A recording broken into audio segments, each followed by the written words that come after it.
The Hopkins Wharf Gallery suffered damage from the January 10th and January 13th storm. Owners David Hopkins and David Wilson talked to us about the damage. Underneath the building that took out a number of our pilings that hold the building up. So we had all of our structure underneath rebuilt last winter. And if we hadn't had that done, I'm sure we would have had far more damage this year. It was in about half a foot next door. At one point there was probably about a foot of water in here.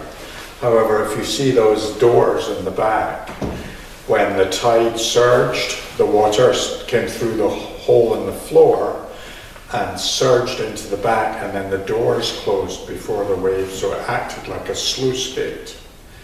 And as water tried to drain out, it was trapped in there by the closed doors. The next surge came along, pushed the door open, and more water got driven back in there. So the water was getting driven into the back of the building, which normally you would think would be in the same level as this, but because of those doors it got trapped. And that's where most of the damage was. So the most interesting part was watching the water advancing on the building, though. That was where your heart really is in your mouth, because you don't know what it's going to do, and it doesn't stop. It just keeps coming. And there's nothing you can do Nothing about you it. can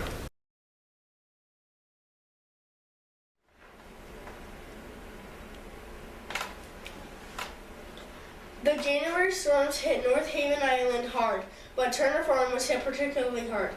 During the storms, there was considerable erosion to the midden. Here is the videos from Turner Farm. On the shorefront, we lost quite a bit of soil and shell pile, and a lot of the vegetation that was right on the shoreline, some sumac, were completely washed out.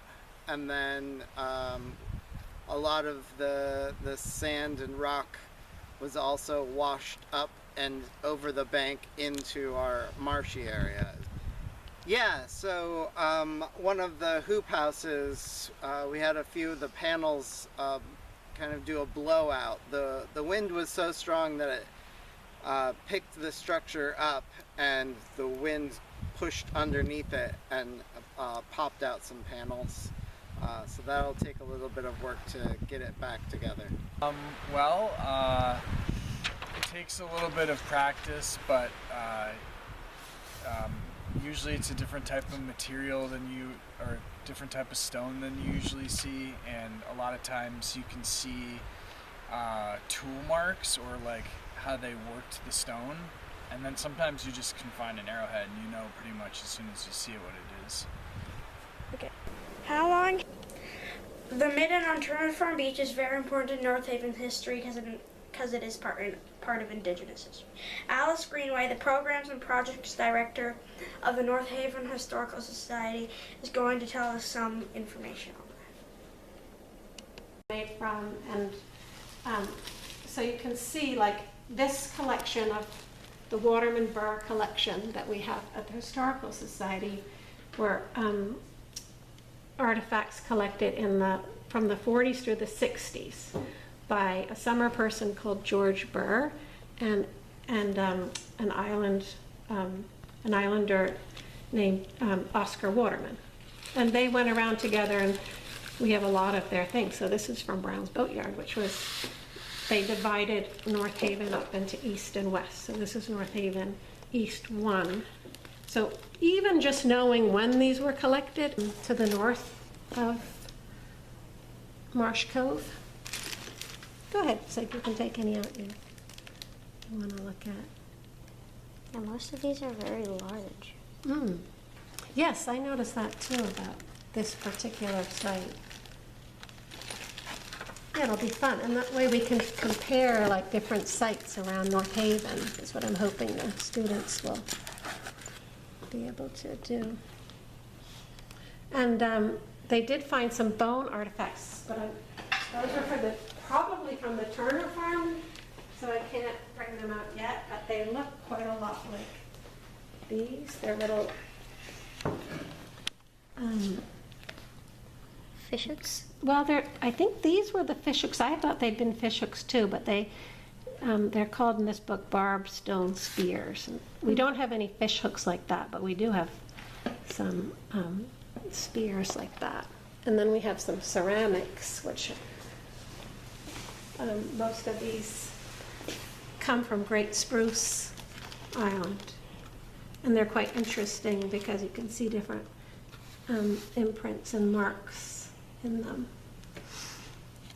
And it might be that the students can scrape some of the materials off of these ceramics and test them for what was inside these pots. But another fun thing is that we get to ask like what research questions we're interested in, and I was curious what you guys thought would be good research questions for this collection. Oh, I don't know. What would you want to know if you had 10 boxes of artifacts from, they come from North Haven, Vinyl Haven, and many islands around. I would probably want to know the age that they would be, like how old, and what they were used for. Yeah, and what stones, and where the stones came from. Winter there was many storms. The worst ones were on January 10th and 13th. There was lots of very bad damage around the island. It hit Browns especially hard in the whole thoroughfare. We talked to a few people about that damage and footage. Here it is. How was I feeling? Yeah. Sad. Angry.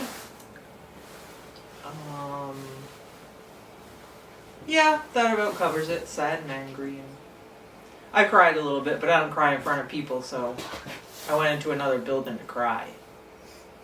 Parts? The big part of the shop where all the equipment are, like the planer, the pipe welding pipe bench, on the east wall where all the cupboards for all the workers are and the bench that they work on, that all got destroyed. All the windows got blown out. So probably the big part of the shop, and then a lot of my merchandise here in the store got ruined. Probably the first one, January 10th, was the worst one because it had the highest water and the winds were pretty bad. And then the one 3 days later, and then the last one we had wasn't quite as bad as those first two were. The March 10th one wasn't quite as bad. Everybody came down and cleaned up because it was a huge mess. All the debris coming in from other places and just from everywhere washing up, and makes a huge mess when it floods. Well, the windows need to be put back in the shop. They're still securing a little bit underneath of it. The dock totally needs to be redone, the whole thing. That they haven't gotten to that yet. And I need to get the store back into shape, but I don't dare to until the April floods go by. So I'm just holding off on that. So this is March 10th, the first storm. Then 3 days later, March 13th, and then a month from January, March 10th.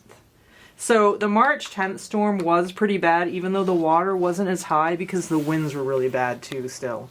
So it did cause damage also under the shop. We had, a huge stack of granite come down underneath the shop in the March 10th one too.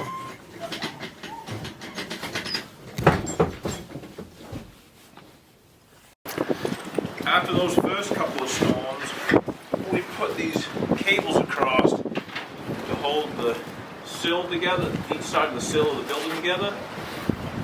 And then this last storm we had some of the posts that come down on the sill, which is like the main structure of the building.